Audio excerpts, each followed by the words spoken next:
রাশিয়ার ভয়াবহ হামলায় মারাত্মকভাবে ক্ষতিগ্রস্ত ইউক্রেনের খার্কিভ শহরের একটি হাসপাতাল।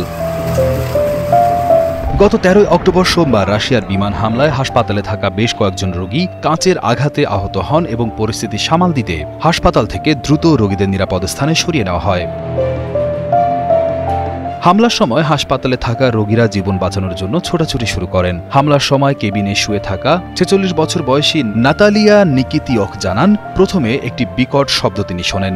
এরপরই প্রথম আঘাতটি হয়। দ্বিতীয় আঘাতটি ছিল আরও জোরালো, যার ফলে তার ঘরের জানালা এবং দরজা উড়ে যায়। আমি আমার ঘরে ছিলাম, বিছানায় শুয়ে প্রস্তুতি নিচ্ছিলাম। ভাবছিলাম শীঘ্রই ঘুমিয়ে পড়ব এবং তারপর খুব জোরে কিছু একটা উড়ে গেল। তারপর প্রথম আঘাতটি আরও দূরে কোথাও এবং দ্বিতীয়টি খুব জোরে। দরজাটি উড়ে গেল, আমার জানালাটি খুলে গেল। আমি ভাগ্যবান যে আমার অন্য পাশে একটি ওয়ার্ড আছে। আমি খুব ভয় পেয়েছিলাম, আমার বুকে ব্যথা করছিল।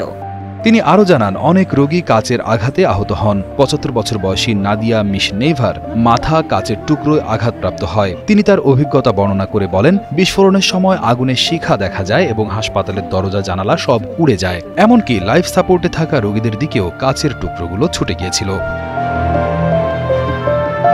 হামলার পর হাসপাতালের ভবনের অভ্যন্তরে ধ্বংসের দৃশ্য ছিল স্পষ্ট। উড়ে যাওয়া দরজা, ভাঙা কাচ, মেঝেতে রক্তের দাগ এবং ধ্বংসাবশেষ।